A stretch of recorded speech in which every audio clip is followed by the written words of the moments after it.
વિશ્વનું સૌથી મોટું બંધારણ એટલે ભારત દેશનું બંધારણ અને આ જ દિવસની ઉજવણીના ભાગરૂપે વડોદરા મહાનગરપાલિકા અનુસૂચિત જાતિ મોરચા દ્વારા સંવિધાન ગૌરવ પોથી યાત્રા નીકળી છે। મિત્રો, પદયાત્રા કાઢવામાં આવી, જેમાં આ પદયાત્રા MS યુનિવર્સિટીના ફાઇન આર્ટ્સ ફેકલ્ટીથી કમાટીબાગ સંકલ્પ ભૂમિ ખાતે યોજાઈ હતી। વડોદરા મહાનગરપાલિકાના અનેક અધિકારીઓ સાથે જ ભારતીય જનતા પાર્ટી શહેરવાડી વિધાનસભાના ધારાસભ્ય મનીષાબેન વકીલ, અનુસૂચિત જાતિ મોરચાના પ્રમુખ સાથે જ મહામંત્રી અને અનેક અગ્રણીઓ ઉપસ્થિત રહ્યા હતા। ભારતીય જનતા પાર્ટી અનુસૂચિત જાતિ મોરચા વડોદરા મહાનગર દ્વારા રાષ્ટ્રીય બંધારણ દિવસ નિમિત્તે વિશ્વનું સૌથી લાંબુ લખાયેલું સંવિધાન એટલે કે ભારતના સંવિધાનની પોથી આ ગૌરવ યાત્રા નીકળી છે। વિશ્વવિખ્યાત MS યુનિવર્સિટીના ફાઇન આર્ટ્સ ફેકલ્ટી ખાતેથી જ પદયાત્રા નીકળી કમાટી બાગના સંકલ્પ ભૂમિ ખાતે પૂરી થઈ। ઉપસ્થિત અગ્રણીઓ દ્વારા બંધારણની પોથી હાથમાં રાખી પદયાત્રા શરૂ કરવામાં આવી। 26 નવેમ્બર દર 26 નવેમ્બર રાષ્ટ્રીય બંધારણ દિવસ ઉજવવામાં આવે છે। તેની પાછળનું કારણ એ છે કે 26 નવેમ્બર 1949ના રોજ ભારતનું બંધારણ ખરડા સમિતિમાં પસાર કરવામાં આવ્યું અને આ દિવસે જ રાષ્ટ્રીય કાયદા દિવસ તરીકે પણ ઉજવવામાં આવે છે। ભારતીય બંધારણ ન્યાય, સમાનતા, સ્વતંત્રતા અને સંઘને સુરક્ષિત રાખવા માટે દેશને સ્વતંત્રતા, બિન સાંપ્રદાયિક સ્વતંત્રતા અને પ્રજાસત્તાક ભારતીય નાગરિક તરીકે રચવા માટે અપનાવવામાં આવ્યો છે। ભારતનું બંધારણ દુનિયાનું સૌથી મોટું બંધારણ છે। કોઈ પ્રિન્ટ કે રાઇટર દ્વારા નહીં પણ હાથેથી લખાયું છે। તેને લગતા 2 વર્ષ 11 મહિના 18 દિવસ થયા છે। 284 લોકો દ્વારા હસ્તાક્ષર પણ કરવામાં આવ્યો છે।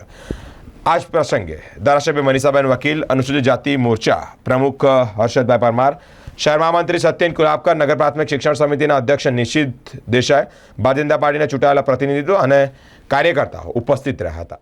હું ભારતના નાગરિક તરીકે બંધારણની સાક્ષીએ શપથ લઉં છું કે હું બંધારણની ગરિમા જાળવતા બંધારણની રક્ષા કરીશ, દેશની સર્વ પ્રકારે પ્રગતિ અને સુરક્ષા માટે સમર્પિત રહીશ। ભારતના આદર્શ નાગરિક તરીકે હું મારા કર્તવ્ય અને ફરજોનું પાલન કરીશ, તેમજ દેશના પર્યાવરણ તથા કુદરતી સંસાધનનું જતન કરીશ। હું દેશની સ્વચ્છતા અને આરોગ્ય માટે મારું યોગદાન આપીશ અને અન્યોને પણ જાગૃત કરીશ। 26 નવેમ્બરના રોજ અનુસૂચિત જાતિ મોરચા ભારતીય જનતા પાર્ટી વડોદરા મહાનગર દ્વારા આજે સંવિધાન દિવસની ઉજવણી કરવાનું આયોજન કરાયું છે।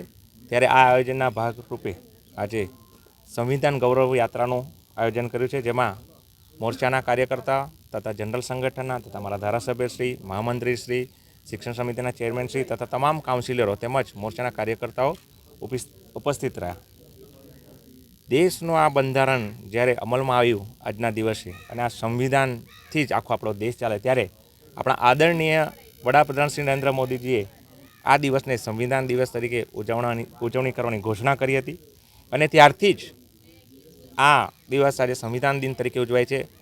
બાબા સાહેબને ખરું સન્માન જો આપ્યું હોય તો એ ભારતીય જનતા પાર્ટી આપ્યું છે, માનનીય નરેન્દ્રભાઈ મોદીજીએ આપ્યું છે। અગાઉ આને કાનૂન દિન તરીકે ઉજવાતો, પરંતુ દેશ જ્યારે સંવિધાનથી ચાલતો હોય અને આ સંવિધાનથી જ આખા કાયદાનો અમલ થતો હોય ત્યારે માનનીય મોદી સાહેબ આને સંવિધાન દિન તરીકે ઉજવવાનું જ્યારે જાહેર કર્યું છે, ત્યારથી જ આ સન્માનીય દિનને બાબા સાહેબને ખરી શ્રદ્ધાંજલિ તેમજ બાબા સાહેબને ખરું સન્માન જો એક આપ્યું હોય તો એ માન્ય નરેન્દ્રભાઈ મોદીજી આપ્યું છે। અને અમે આ દિવસને અમે સૌ અનુસૂચિત સમાજના લોકોએ પણ ગર્વની લાગણી અનુભવી છે કે આજના દિવસને આ સંવિધાન દિન તરીકે જ્યારે ઘોષિત કર્યો છે, ત્યારે અમે પણ ખૂબ ખૂબ માન્ય વડાપ્રધાનશ્રીનો પણ આભાર માનીએ છીએ અને સાથે ભારત રત્ન બાબા સાહેબને પણ દિલથી નમન કરીએ છીએ કે અમને જે સન્માન આપ્યું છે એ બાબા સાહેબને આભારી છે।